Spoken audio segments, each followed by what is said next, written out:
റംസാന് മുസ്ലിം വിഭാഗങ്ങൾക്കും സമ്മാനം നൽകാൻ ബി.ജെ.പി. ലക്ഷ്യമിടുകയാണ്. 32 ലക്ഷം അർഹരായ മുസ്ലിങ്ങൾക്കാവും സമ്മാനം നൽകുക.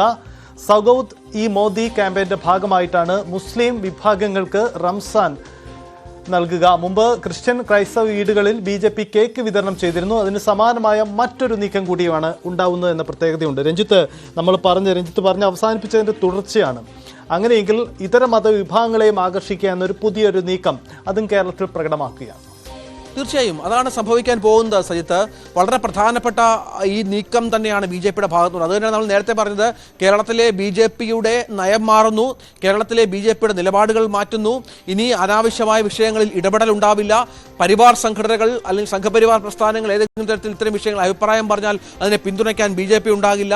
കൃത്യമായി ഒരു രാഷ്ട്രീയ പാർട്ടിയുടെ ലൈനിൽ എല്ലാ മതവിഭാഗങ്ങളെയും ചേർത്ത് നിർത്തിക്കൊണ്ടുള്ള ഒരു നീക്കം ബി.ജെ.പിയുടെ ഭാഗത്തുനിന്നുണ്ടാകുന്നു. പലപ്പോഴും അത് സംഭവിക്കാതിരുന്ന ഒരു പശ്ചാത്തലം കൂടിയുണ്ട്. കാരണം രാജ്യത്താകെയുള്ള തീവ്ര ഹിന്ദുത്വ നയങ്ങളിലൂടെ രാജ്യമൊട്ടാകെ പടർന്നു പന്തലിച്ച ബി.ജെ.പി.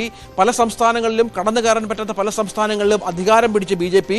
ദേശീയതലത്തിൽ മൂന്നാമതും ഭരിക്കുന്ന മോദി സർക്കാർ അവരൊക്കെ കൃത്യമായി മുന്നോട്ട് വെക്കുന്ന പല നയങ്ങളിൽ നിന്നും മാറ്റങ്ങൾ സംഭവിക്കും എന്നുള്ള സൂചനകൾ നൽകുന്നു. കേരളത്തിൽ അതല്ലാതെ മറ്റു തരത്തിലുള്ള യാതൊരു മാർഗവുമില്ല ബി.ജെ.പിക്ക് മുന്നിൽ എന്നുള്ളതാണ് സത്യം. കാരണം നമുക്കറിയാം, മുന്നണി സംവിധാനങ്ങൾ UDFും LDFും ഒരുപോലെ ഈ മതവിഭാഗങ്ങളെയൊക്കെ പലതരത്തിലും പാട്ടിലാക്കാൻ ശ്രമിക്കുന്ന പശ്ചാത്തലത്തിൽ ബി.ജെ.പിക്ക് കടന്നു കയറാൻ പറ്റാത്ത പല മേഖലകളിലും വളരെ കൃത്യമായി തന്നെ ഇത്തരം പദ്ധതികൾ ആസൂത്രണം ചെയ്തുകൊണ്ട് മുന്നോട്ട് പോവുക എന്ന നയം നടപ്പിലാക്കാനാണ് കേന്ദ്ര നേതൃത്വം രാജീവിനെ ചുമതലപ്പെടുത്തിയിരിക്കുന്നത് എന്ന കാര്യത്തിൽ സംശയമില്ല.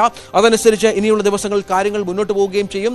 ഇന്നലത്തെ രാജീവ് ചന്ദ്രശേഖറിന്റെ ന്യൂസ് 18 Q8 വാക്കുകൾ വളരെ കൃത്യമായി തന്നെ പാർട്ടി നേതാക്കൾക്കും പ്രവർത്തകർക്കുമുള്ള വളരെ കൃത്യമായ സന്ദേശമായി തന്നെ കാണുകയും വേണം. ഇനിയും അത്തരക്കാരെ വെച്ചുപൊറിപ്പിക്കില്ല. ഞാൻ നേരത്തെ പറഞ്ഞ പോലെ PC-മാർക്ക് ഇനി ബി.ജെ.പിയിൽ സ്ഥാനമുണ്ടാകില്ല. ഇനിയും അത്തരക്കാർ സ്വാഭാവികമായ അവരുടെ നിലപാടുകൾ മാറ്റേണ്ടി വരും. അത്തരം പ്രസ്താവനകൾ നടത്തുന്നതിൽ നിന്നും പിന്തിരിയേണ്ടി വരും. അതാണ് വളരെ കൃത്യമായി തന്നെ പുതിയ അധ്യക്ഷൻ ലക്ഷ്യം വെക്കുന്നതും കൃത്യമായ നിർദ്ദേശം പാർട്ടി പ്രവർത്തകർക്ക് നൽകുന്നതും. സൈത്ത് രഞ്ജിത്ത്, ഒരു കാര്യം കൂടി നമുക്ക് അവസാനിപ്പിക്കുന്നതിന് മുമ്പ് ഒരു കാര്യം കൂടി. കേരളത്തിലെ ബി.ജെ.പിയുടെ പരമ്പരാഗതവാദികൾ അല്ലെങ്കിൽ വർഷങ്ങളായി പ്രവർത്തിച്ച് വരുന്നവർ അവർ സ്വീകരിച്ച ഒരു ശൈലിയുണ്ട്. ആ ശൈലി മാറ്റം ദേശീയ നേതൃത്വത്തിൻ്റെ നിർദ്ദേശത്തിൻ്റെ അടിസ്ഥാനത്തിൽ രാജീവ് ചന്ദ്രശേഖറിലൂടെ കേരളത്തിൽ പ്രാവർത്തികമാക്കണം. ഒരുപക്ഷേ ആ നടപടിക്രമങ്ങൾ എത്ര കണ്ട് വെല്ലുവിളിയുള്ളതാവാം രഞ്ജിത്ത്. ഒരുപക്ഷേ ദേശീയ നേതൃത്വം ഒരു നിർദ്ദേശം നൽകിയാലും അല്ലെങ്കിൽ രാജീവ് ചന്ദ്രശേഖർ ഒരു പാക്കേജ് ഒരു പുതിയ ശൈലി മാറ്റം മുന്നോട്ട് വെച്ചാലും കേരളത്തിൽ വർഷങ്ങളായി പ്രവർത്തിച്ചു വരുന്ന പാർട്ടി പ്രവർത്തകരെ പുതിയ ശൈലിയിലേക്ക് മാറ്റിയെടുക്കുക എത്ര കണ്ട് ശ്രമകരമായിരിക്കും?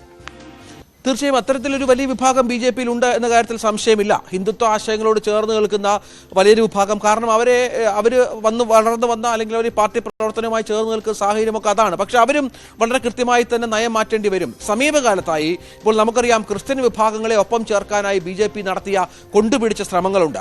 അതിൽ ഒരു പരിധിവരെ വലിയ മാറ്റങ്ങൾ ഈ പറഞ്ഞ ആളുകളുടെ ഭാഗത്തു നിന്ന് ഉണ്ടായിട്ട് അത് സുരേന്ദ്രന്റെ കാലഘട്ടത്തിൽ തുടങ്ങിയതാണ്. നമുക്കറിയാം, മുനമ്പം സമരമൊക്കെ ഏറ്റെടുത്ത് നടത്തുന്ന പശ്ചാത്തലമുണ്ട്. ക്രിസ്ത്യൻ വിഭാഗങ്ങളുടെ പല വിഷയങ്ങളിലും സംസാരിക്കുന്ന ബി.ജെ.പി. നേതാക്കളെയൊക്കെ നമ്മൾ കണ്ടു. ഷോൺ ജോർജിനെയും PC ജോർജിനെയും പോലെയുള്ള നേതാക്കന്മാരെ ബി.ജെ.പിയിലേക്ക് കൊണ്ടുവരുന്ന പശ്ചാത്തലം നമ്മൾ കണ്ടു. അബ്ദുള്ളക്കുട്ടി കോൺഗ്രസിൽ നിന്ന് ബി.ജെ.പിയിലേക്ക് വരുന്ന സാഹചര്യം നമ്മൾ കണ്ടു.